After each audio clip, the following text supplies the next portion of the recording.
ओम हम हनुमंते नमः। महाबली हनुमान की जय। जय बजरंग बली। विराट रूप देख रहे हैं, दोबारा से आ गया हूँ वही श्री राम मंदिर। और पिछले बार के ब्लॉग में मैं कुछ चीज़ें बताना रह गया था, उसी को कवर करने के लिए दोबारा आया हूँ। तो आज बताते हैं कि सनातन धर्म के कुछ महत्वपूर्ण तथ्य, जैसे कि जो 8 का संख्या है सनातन धर्म में, ये एक बहुत ही महत्वपूर्ण संख्या है। उसका क्या है, उसका महत्व ये बता देते हैं आज। तो चलिए आगे बढ़ते हैं, वीडियो में देखते रहिए। बता दें कि सनातन धर्म में 8 का जो संख्या है ये बड़ा महत्वपूर्ण संख्या है। और वो क्यों है? जैसे अष्टलक्ष्मी, अष्टकम, 8 छंदों वाले स्तोत्र, और इसके अलावा कई सारे ऐसे व्याख्या किए गए हैं जो कि 8 का जो संख्या है इसको बहुत अच्छी तरीके से दर्शाता है। तो वो कैसे, आगे देखते रहिए। जय श्री राम। जैसे कि अष्टलक्ष्मी, अष्टकम, 8 छंदों वाले स्तोत्र, जैसे कृष्ण अष्टकम, तोताकष्टकम, और इसके अलावा श्री कृष्ण ने श्रीमद् भगवद गीता में अध्याय 7 में इसका व्याख्या किया है। और वो व्याख्या करते हुए बताते हैं कि पृथ्वी, जल, अग्नि, वायु, आकाश, मन, बुद्धि, अहंकार इत्यादि, यहाँ इन 8 तत्वों का उन्होंने व्याख्या किया है, उन्हें रेखांकित किया गया है। तो आगे और भी बताते हैं। क्योंकि हम हनुमान जी का दर्शन के लिए आए हैं, तो आज उन्हीं के ऊपर चर्चा भी करेंगे। और चर्चा करने के साथ साथ 8 का व्याख्या जब हम करते हैं, तो ये 8 का जो व्याख्या इस प्रकार हनुमान जी का किया जाता है, वो जो है 8 सिद्धियों के प्राप्ति करने वाले एक देव हैं। और इनके भी 8 सिद्धियों के बारे में भी आज बताना बहुत उचित है। तो चलिए, जय श्री राम, जय बजरंग बली, ओम हम हनुमंते नमः।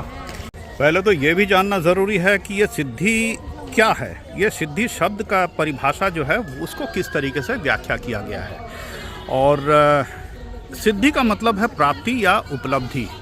तो सिद्धि का तात्पर्य जो है आध्यात्मिक शक्तियों से है, जिसमें अलौकिक शक्ति की बात की जा रही है। और ये सिद्धियां जो है ये दुर्लभ होते हैं। और अगर दुर्लभ ना होता तो सिद्धि जो है हर एक व्यक्ति को मिल जाता, क्योंकि ये दुर्लभ है और ये अलौकिक और आध्यात्मिक है, इसलिए ये दुर्लभ है। और जो कि 8 सिद्धियां हनुमान जी को प्राप्त हुए हैं। और ये देख सकते हैं, इतने विराट रूप में महाबली हनुमान यहाँ विराजमान है। पहले की 8 सिद्धियों के बारे में बताएं तो पहले ये समझ लेना चाहिए कि इन्हें ये सिद्धियां कहाँ से प्राप्त हुई थी। ये सिद्धियां जो है माता सीता को जब लंका में युद्ध के पश्चात हनुमान जी जो है बड़े प्रफुल्लित हो करके सीता मैया को बताया कि युद्ध समाप्त हो चुका है, रावण का वध हो गया है।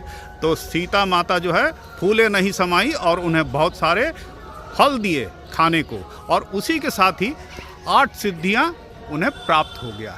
अब बताते हैं कि ये 8 सिद्धियां क्या है जो हनुमान जी को दिया गया है। और ये वरदान जो है हर किसी के पास नहीं है, सिर्फ हनुमान जी के पास ही यह वरदान प्राप्त है। बताते हैं, चलिए देखते रहिए वीडियो को, और लाइक कीजिएगा, शेयर कीजिएगा, कमेंट भी कीजिएगा, और सब्सक्राइब करेंगे, बहुत बढ़िया। जय बजरंग बली। हनुमान जी का जो 8 सिद्धियां हैं वह इस प्रकार है कि जैसे कि अनिमा यानी लघु रूप धारण कर लेना, यह भी एक शक्ति है। महिमा रूप, यह भी एक सिद्धि है, जो विशाल रूप धारण कर लेते हैं। और उसके बाद गरिमा, गरिमा यानी शरीर को बहुत स्थूल आकार बना लेना, यानी भारी कर लेना। उनका पैर किसी ने उठा नहीं पाया, उनका पूंछ कोई उठा नहीं पाया, और वह इस प्रकार गरिमा पूर्ण हो गए। और फिर उसके बाद लघिमा, लघिमा यानी हवा के समान वो जो है उड़ जाते थे, तो वो जो है हल्के हो जाते थे, ये भी एक सिद्धि है। और किसी भी स्थानों पर जाने की भी शक्ति है, और इसे प्राप्ति कहा जाता है। और उसके बाद प्राकाम्य यानी इच्छा के अनुसार जहाँ वो चाहे वहीं वो मौजूद हो जाते हैं। और इसके पश्चात ईशित्व यानी लोगों और प्राणियों पर आधिपत्य ग्रहण कर लेना, यानी मंत्रमुग्ध स्तंभित कर देना, यह भी एक शक्ति है। और वशित्व, यानी किसी भी प्राणी जीव जंतु उसे जो है वशीभूत कर लेते हैं। ये सिद्धियां हनुमान जी को प्राप्त है। तो चलिए आगे का वीडियो जो है आगे भीतर प्रवेश करने के पश्चात मंदिर के अंदर बताएंगे।